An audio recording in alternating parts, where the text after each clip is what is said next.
At the end of the day, it's the journey, right? It's about, again, almost the human interaction of you put yourself, if you're an entrepreneur, right, or an investor, you put yourself in your customer's shoes for a minute.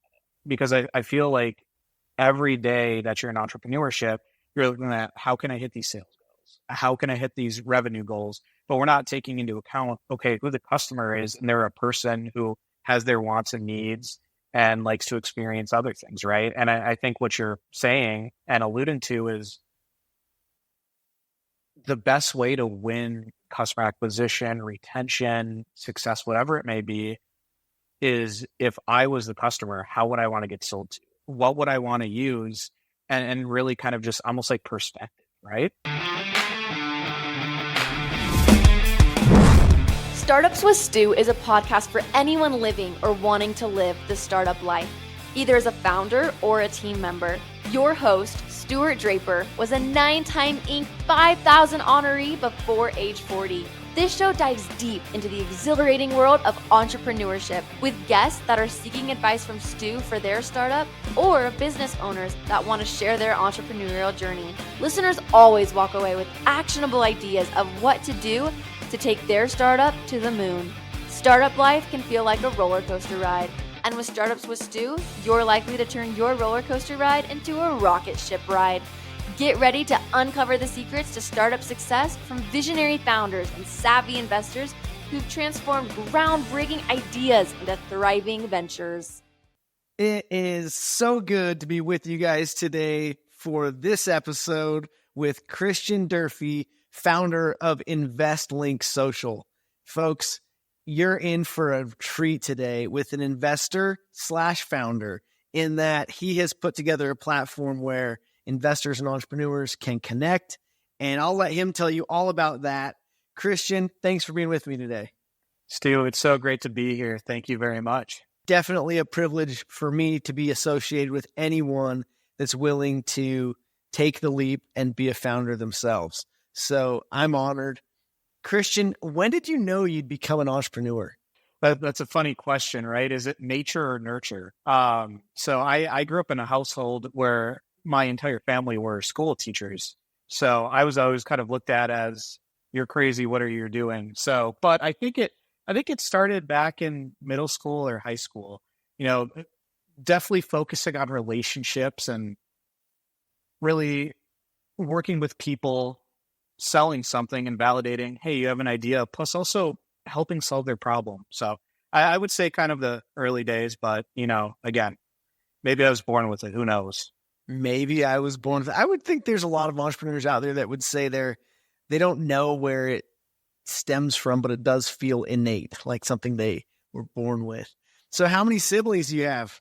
So I have one other sibling. So I'm the oldest sibling. So my poor parents teaching at school all day and dealing with kids, they had to come home and figure out how to raise me, the entrepreneur, always running off and being with friends and never being home. So my brother definitely got all the leeway and freedom, but I like to think I paved some of the road and path for him. So yes, you're the guinea pig. I like to think I did that a little bit in my family, and I do believe there's a correlation between how we interacted with siblings growing up and our ability to be an entrepreneur later. Definitely. Okay, so where did you grow up, by the way? So I grew up in the cold northern state called Minnesota. So if I say any words like bag, the accent comes out. So I'm going to try and help all the listeners to not, hear that accent. So I will not say bag or, how's it going there? But originally or from about Minnesota. Yeah, exactly. Boat, lake. It's anything with the O's or the A's. Grew up in a town called Duluth, Minnesota. So our biggest highlight is that's the birthplace of Bob Dylan, about 2 hours south of Canada. So love being in Utah, of course. The weather's really nice. When someone complains about Utah or Idaho on how cold it is in the winter, I'm just fortunate it's not negative 20 degrees all the time. So you're there in the Silicon Slopes of Utah. Okay, so what did your family do for work in Minnesota, by the way? Yeah, so they were all school teachers, very hardworking. My mom taught as an elementary teacher for most of her life. She just recently retired, so congratulations to her. And then my dad, he taught in a very interesting school where it was for troubled youth from ages, or I guess grades 5 through 12. So a really cool perspective, definitely dealing with all walks of life, which taught me a lot. So you leave Minnesota. What brought you to Utah? Was it to go to the Silicon Slopes to start a business in that environment, or what brought you to Utah? Basically everything about Utah, from a personal and business standpoint. Personal, I'm big on outdoors. I absolutely love skiing, grew up skiing. My parents, I was talking about before, they had myself and my brother, they would come out west to ski. So it was a very surreal and kind of circular moment when I was able to go skiing with my dad at Elta up here. But personal wise, it was a great change of pace. Love all the people here in Utah and the scenery and just a beautiful state. And professionally, InvestLink Social brought me here with Silicon Slopes. I absolutely love the community here. It's a very give first community, which a lot of other communities out there aren't. And there's just something so special here in Utah. Oh, yeah. You can feel it when you drive south of Salt Lake and you come around the point of the mountain. You can just feel this cool tech, let's go startup. I mean, even before you get to the point of the mountain, but all of the Wasatch Front is just buzzing with excitement for what's fresh, what's new, what's coming next. Let's start something. Let's grow and build. It's so cool. I really admire when they're doing just that. The energy is just so it's there. And what's exciting is this is like Silicon Valley 10 years before it started or 5 years before it started, where there's so much potential energy, so many people moving into it, and just it's just exciting. That's when you boil it down, excitement is probably the best word for it. That's awesome. I know there's a lot of folks that want to be in the game of entrepreneurship and in the game of investing in entrepreneurs. You're definitely wise to be there. So, Christian, what is InvestLink? This is your chance. I want you, as I have folks on the show, a goal for me with Startups with Stu is to give you a platform to spread the word, to spread the good word of what you're doing. You're passionate about InvestLink Social. Show us your passion right here, right now. And I also want to say that's why we're all very excited and love Startups with Stu for this opportunity. So thank you. So InvestLink Social, we're a social networking platform where we connect founders and investors to assist in the fundraising process.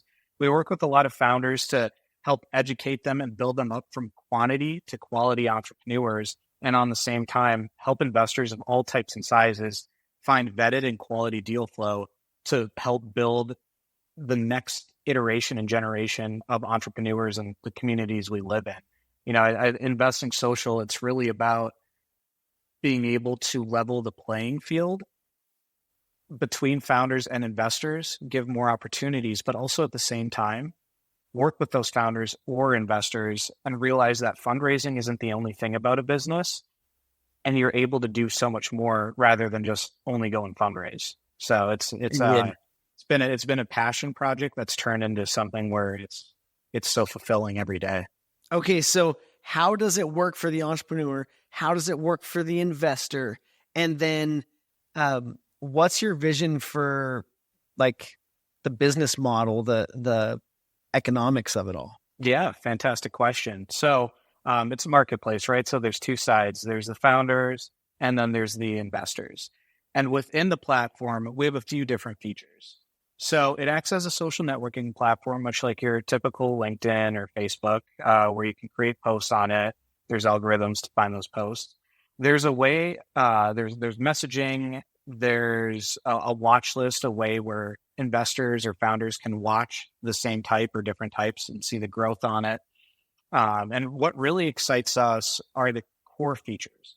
And the core features are the accounts, the database, which you're able to specifically find if you're an investor, Stu, and you really like a seed stage med tech company doing 5 million ARR.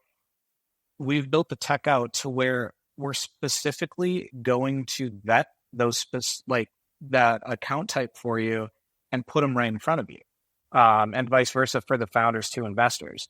And what this does is, instead of founders who are just spamming investors or thinking, hey, I need to like raise, I'm going to reach out to every single investor that I know or see on the platform, we're able to be like, hey, founder A, slow up. Instead of reaching out to all these different investors, we found investor A who we think is the best match for you, which then in return isn't going to clog your inbox as an investor.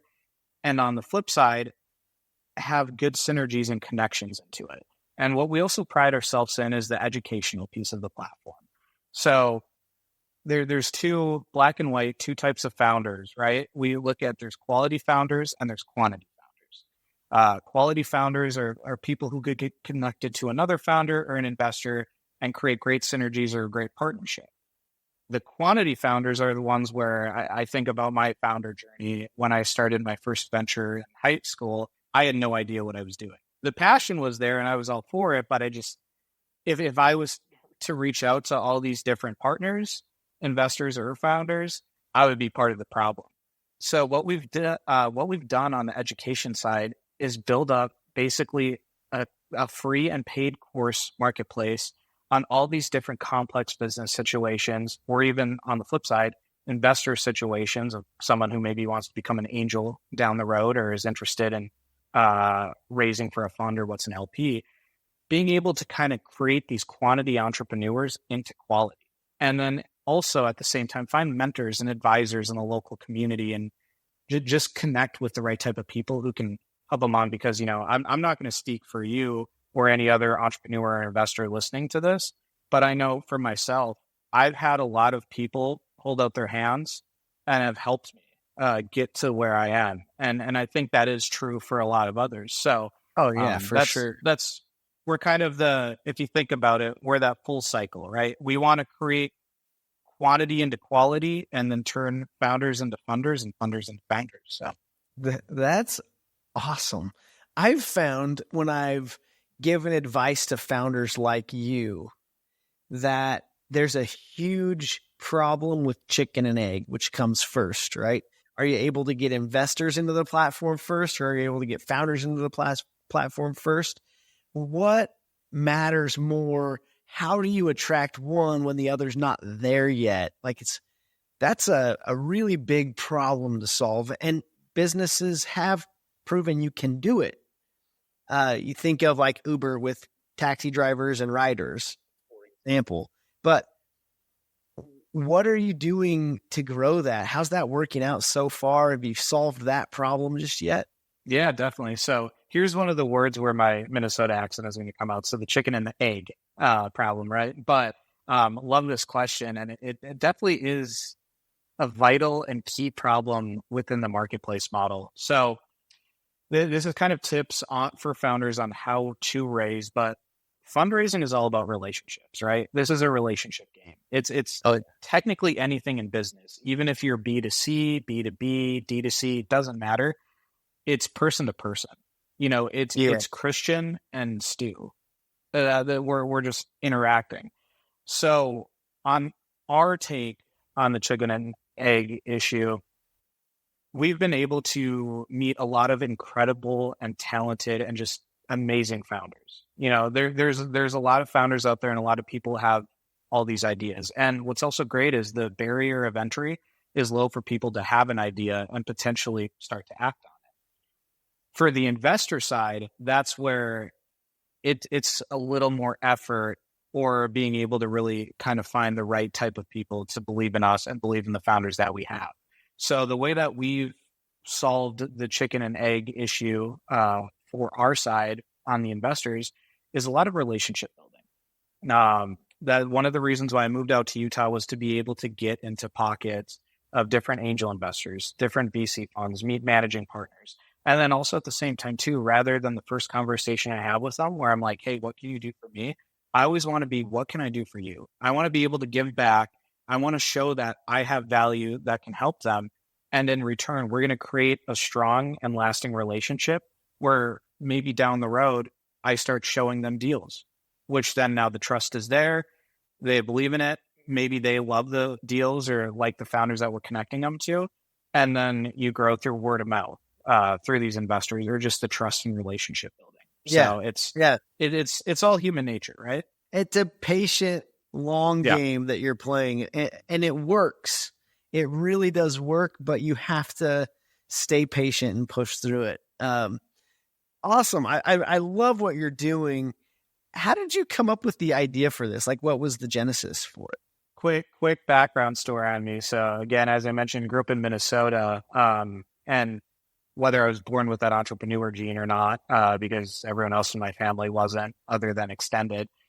My first venture was in high school. I really wanted to test the waters, and I was working at JCPenney at the time and noticed all my friends were buying bow ties for dances and neckties for $30. So I'm like, what if I learned how to sew bow ties and sell them for $15? And also maybe while I'm at JCPenney at the time, maybe I'm like, hey, I also have bow ties for half off. Anyways, JCPenney, if you hear this, I'm totally joking. Regardless, that was the first, the first experience with entrepreneurship. And like, I had no idea what I was doing, but it was really fun. I got carried in a bunch of different stores. I was on the newspaper, all of that. Like, it really took off. And again, like, no clue what I was doing. So there's going to be a theme for this, right? When I was in college at the University of Minnesota, I was around about 50,000 students on campus. And what I was noticing is a lot of these students are, broke, right? And it's like they need to feed themselves or eat. And it's usually pretty garbage food or, they're not getting the right nutrients. So a partner and I, we started a company where we were selling like health and wellness kits to these different like college students and college campuses. And in 3 years, we were able to scale it to over 40 college campuses all throughout the country. And it really took off. And again, like that was still kind of like a learning curve for me. That's where my exit came from that company. But before that, a few months before, we decided to raise capital. And this is kind of the whole genesis of it, right? We got a meeting with an investor through our network, which it kind of turned out to be like, okay, hey, networking is really important. That's how we got this meeting. And again, like we had no idea, like Stu, if I had no idea what I was doing with the bow ties, I had absolutely no clue what I was doing with raising funds. And I remember we got on the meeting, the entire team, we dressed up in suits and everything. We're like, okay, this is great. We're going to raise all this money. And the investor at the end, he's like, hey, I like the product. I like the model. This is all great. Here's the issue though. I only invest in tech. And there were all these like red flags coming off of me where I'm just like, what do you mean? Like, isn't this Shark Tank? Like, isn't this how it works? Don't you just have a bunch of money and you put money into companies? And that's really where the idea of InvestLink Social came to be. We validated it and found that 82% of founders identify access to capital as a significant challenge. Less than 20% of founders are successful at raising. And our mission, less than 2% of women and minority-owned startups even raise a single dollar. So we're like, hey, here's an issue. And then we looked at the other side of the marketplace to those investors and found that because these founders are inexperienced or not sure what they're doing, they're creating the issues of like clogging the inboxes. They're not quality deal flow. They don't understand what's going on. And it was just a cycle where there's a marketplace inefficiency. And we're like, hey, how can we solve this? So that's kind of the genesis, the long-winded version, long story long, right? Yeah. So are you the engineer behind it, by the way? So I am not the engineer. I'm the idea of it though. So I do lead the team. I have a little technical background to be somewhat dangerous. But I've been very fortunate with technical founders and technical partners to build the platform out. So I like to say I'm a person who likes the sound of his own voice and I like to go make relationships. So I just talk. I think that non-tech founders of tech companies, if they can't solve early for the right partner or team member that they can pay to do the engineering work and trust that they'll deliver with a lot of passion, it's really hard to be a non-tech founder in a tech role. It is. As I've invested in a few startups now, I've seen that happen where it does not work if they don't get the right CTO on board to help them out.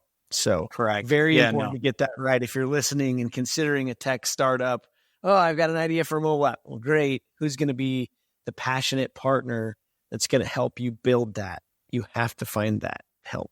And just to add on to that, Stu, if I might, kind of being in that position, when I started InvestLink, the idea was like, hey, I don't really know how to build tech or what's an agile dev process, right? And I think with non-technical founders listening to this, just because you have a tech idea but you don't know the tech, that's okay. But start learning at least the basics of technology, like what's the correct language to build it in? What's the difference between a web app versus a regular app?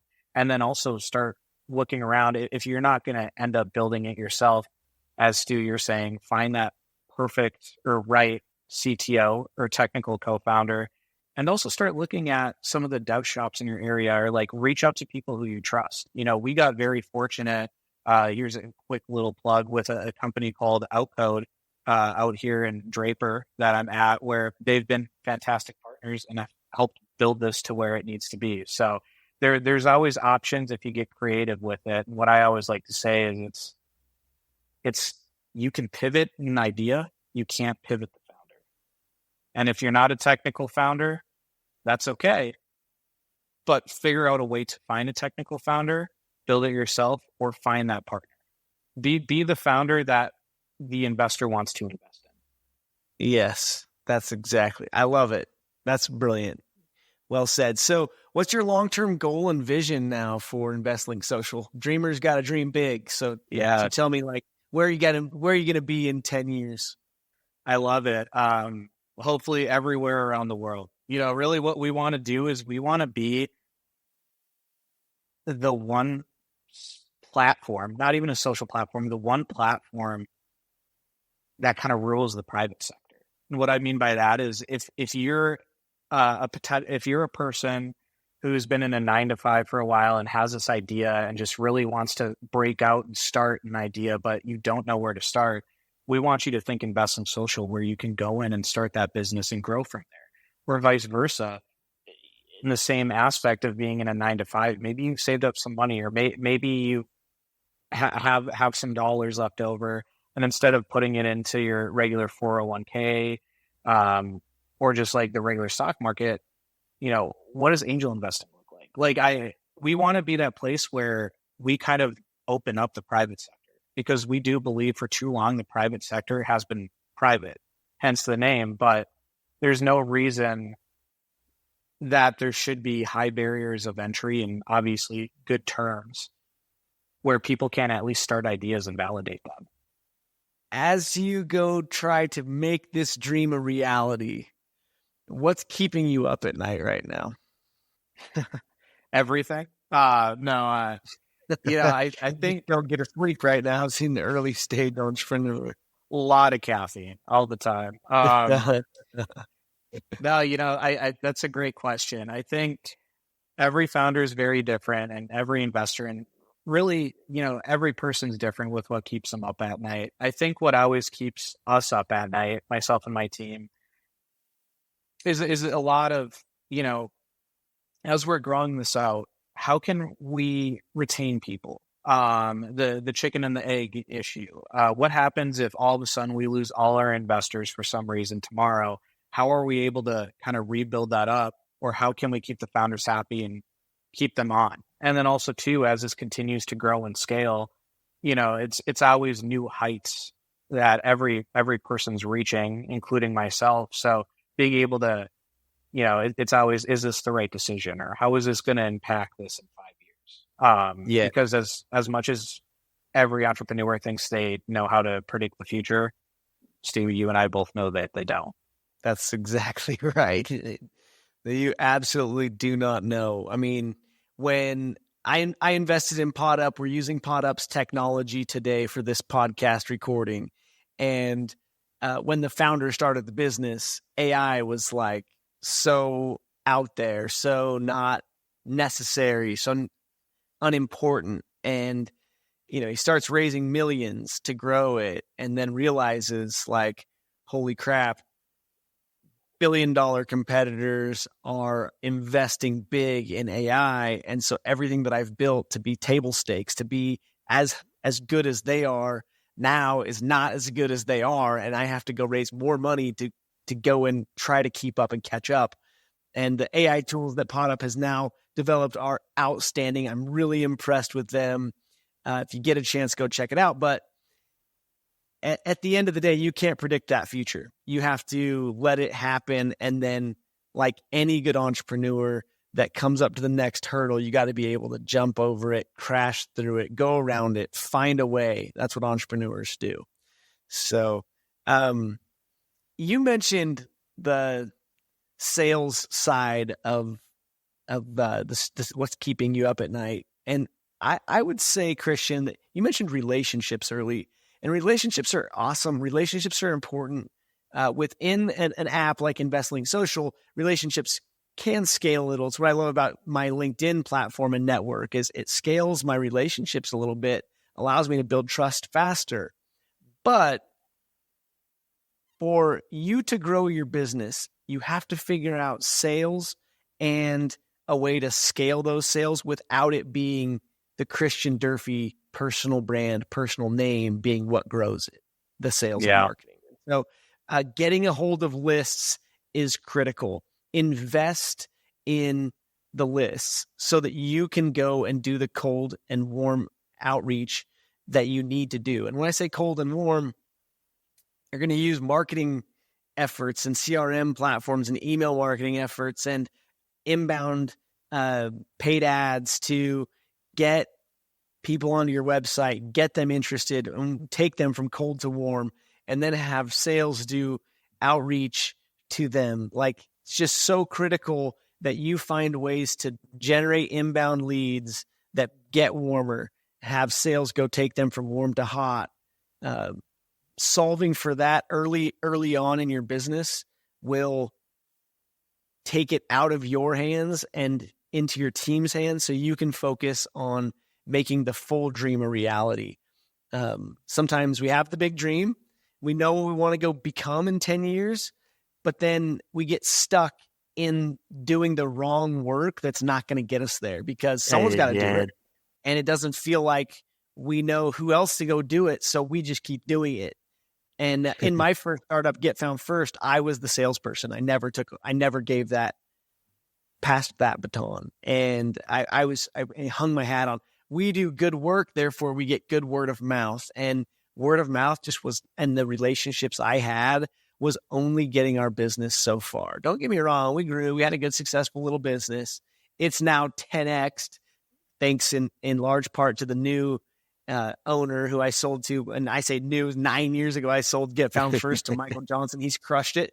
But that is so important to get right. And it was a big way that Stu Kent ended up succeeding was I got great salespeople around me early. Shout out to Mr. Brandon Winter, who's now an entrepreneur himself and was the first salesperson to really kill it for Stu Kent. So I love what you said about that, Stu. And I'm actually going to flip the conversation and the podcast a little bit on you now with what you said. What are your thoughts on branding, right? Taking that to a whole nother level of, it's not the Christian Durfee who's selling it, that's the brand, or it's the Stu who that's the brand. It's when you pass it along, how critical and vital is it for early stage startups to focus their marketing and branding so it's InvestLink Social that's making the sales, not necessarily Christian Durfee? Yeah, great question. I believe that early, your investments, anything that you're saying is an investment in a brand, also needs to be a perfect aim at quick return on investment. You can't do a lot of long-term investment brand strategies. You need to be patient. You need to play the long game, but you need to find ways with the early money you get that's limited money, that's only going to give you such a certain runway, whether it be long or short, depending on how much money you raise. It's only going to get you so far. And so you have to find ways to get return.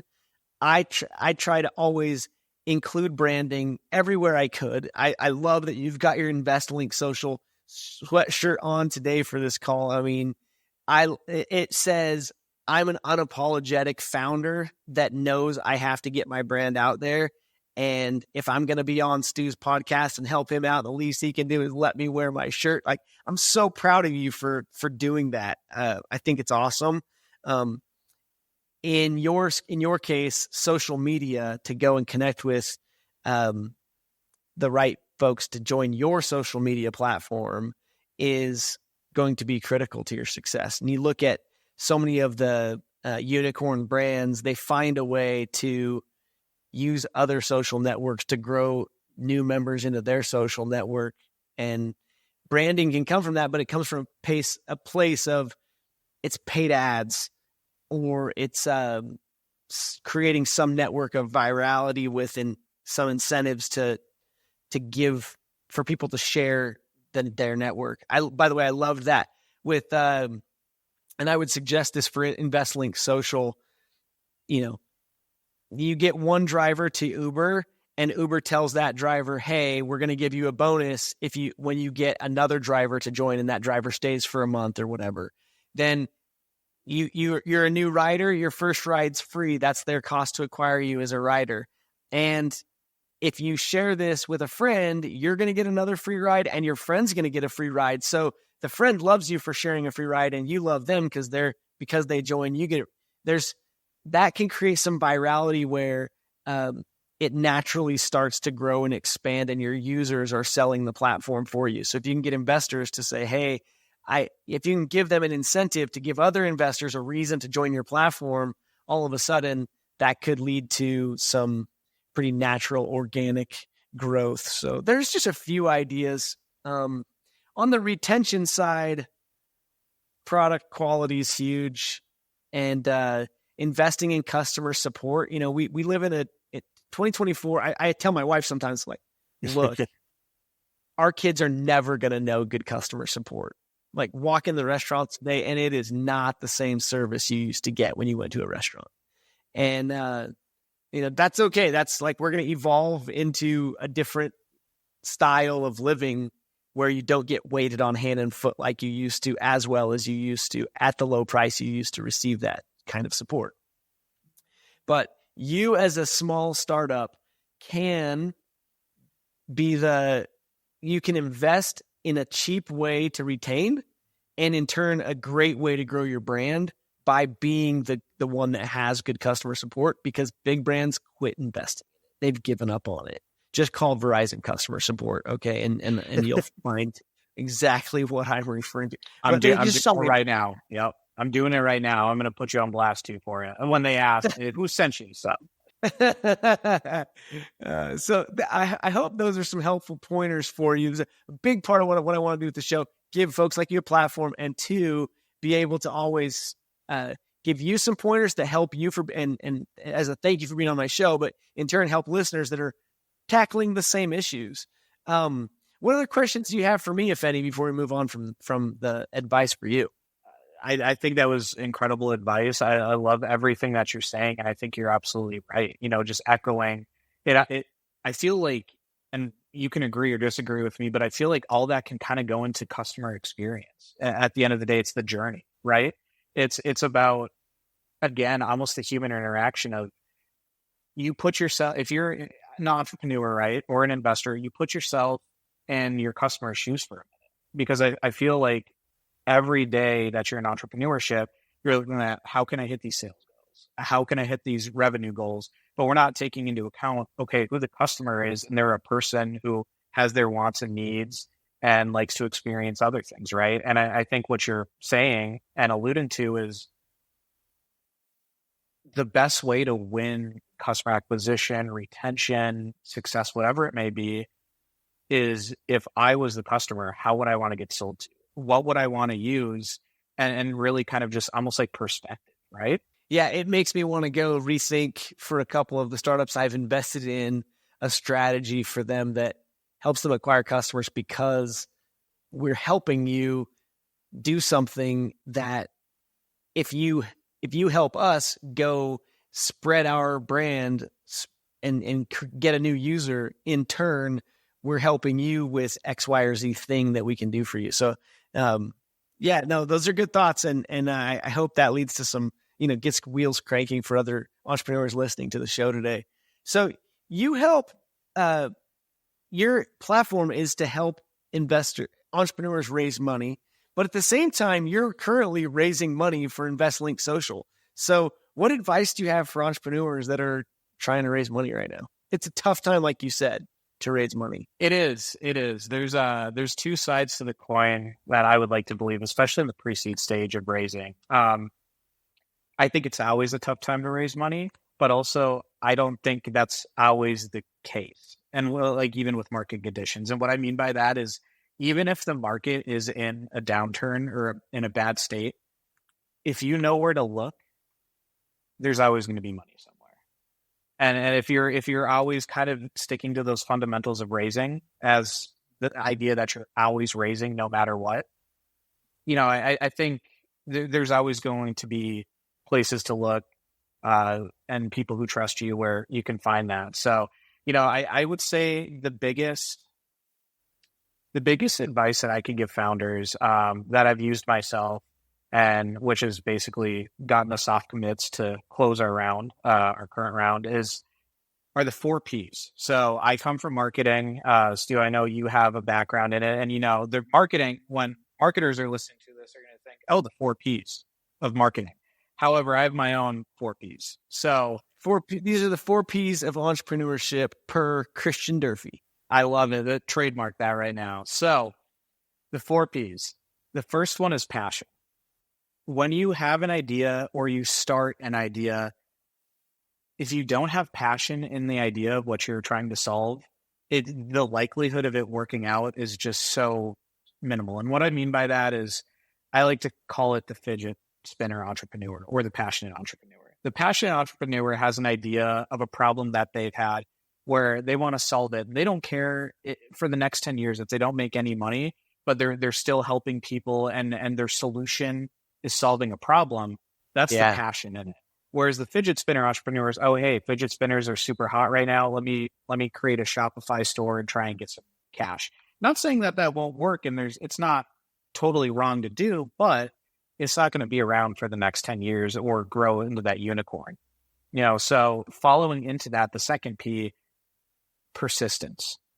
Being an entrepreneur or even investor, or even just a regular day, if you're just an entrepreneur of your life, right? You work a 9 to 5 and you're going through all these different interviews, or you're looking at that, you're going to get told no so many more times than yes. When you start fundraising, you're always kind of told you need 200 no's before you're going to get the first yes. And a lot of entrepreneurs who are all kind of, ready to jump in. They think, oh, that's not true. It really is true. You're going to get told no so many times, or you're going to get your idea bashed on. And you really have to have that persistence. Is how many times can I stand back up and continue to do this? Because at a certain point, the more and more you do it, and maybe the more feedback and advice you listen to, you're going to get to a yes. And that follows into the third P, and that's patience. And that kind of falls right into the persistence and the passion of it. In order to have patience, you have to have passion and belief in what you're doing. And also the persistence, as you're getting told no so many times, you're still patient and you understand that, hey, this will happen. Rome wasn't built in a day, right? Like, I know all of these are very cliche, but there's a reason that's a cliche, right? And the fourth, because I'm from Minnesota and live in Utah, I call it passive aggressiveness, because we don't like to deal with conflict head on. But what I mean by passive aggressiveness, this is something that's really helped me through my entire career as an entrepreneur. So let's do a quick example or an exercise where, let's say I'm writing down my 5-year goal, and in 5 years, I'm like, okay, I want to exit InvestLink Social and I want it to go public. Great. Tomorrow when I wake up, I'm not stressed about, okay, I have 5 years, how many ever days, one day gone. I wake up tomorrow and all of a sudden I'm like, okay, what can I do to like exit the company now and make it public? Like, all jittery, like, okay, I need to do all these things. I need to do it. I'm passive in the point that knowing that in 5 years, that goal has already happened. In 5 years, if I time traveled, it's already done. It already happened. I just need to experience time, and time catches up. And then the aggressive part in it is then each day during those 5 years, I'm making a checklist of 3 to 5 tasks a day that focuses on my personal, my mental, as well as professional. And maybe it's one of the tasks for one of the days is look at the best website hosting or something. Like really starting small. Like I'm not trying to solve all the world's problems in one day, but I'm doing these tasks that are going to continue to kind of add up and build up to where in 5 years, I'm able to get to that goal because I was aggressive in the day to day, but I was passive in knowing that large goal. So I really do think, I would say to the listeners, if you are struggling on raising or, you want to kind of audit on where you're at, if you can run through those 4 Ps and really be realistic with yourself on where they're at and really take that last one, the passive aggressiveness, into play, I think that's a key of it. It's all about passion, being persistent, always getting back up, being patient, and then just being passive in that patience, but being aggressive on the day to day. I like it. I think that as it relates to founders, when you make an investment as an angel investor, you're taking a big bet on the founder. And if the founder has those 4 Ps, they're likely to succeed, a lot more likely to succeed than if they don't. So great points, great advice. I love the 4 Ps. Those are awesome. So Thank you. What do you like to do for fun, by the way? I like to get to know our guests a little more personally. What do you do for fun? Yeah, definitely. So I love to travel. InvestLink Social has blessed me with the opportunity and ability to travel to all these different cities, meet so many people. I'm a big people person. Yeah. When we're sitting down, whether it's personal or business, like I was just like you in this question, I just love to know what your story is. Where do you come from? Like who you are. It's so fun to go to these different places and see so many different things, meet so many different people. I love to ski. I've tried to slow down a little bit, knowing that, hey, ROI on skiing is, it's really fun, but, there comes a time where it's like, well, okay. But skiing has been incredible out here in Utah.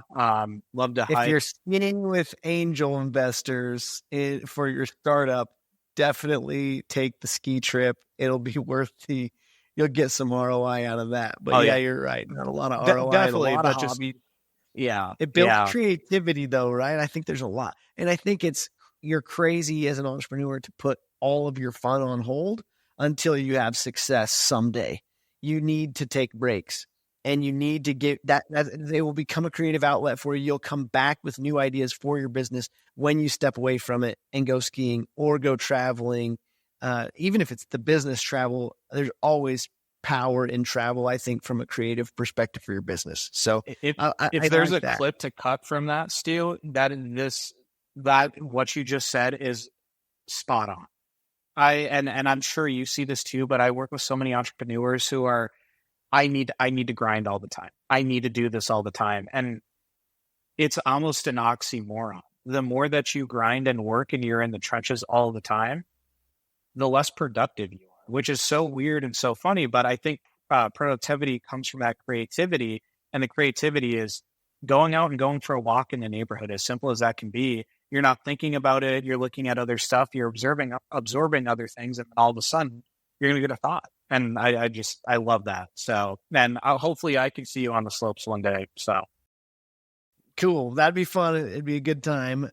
I've skied my whole life and would love to learn from you. See what you got up your sleeve. What's your favorite mountain? Favorite mountain?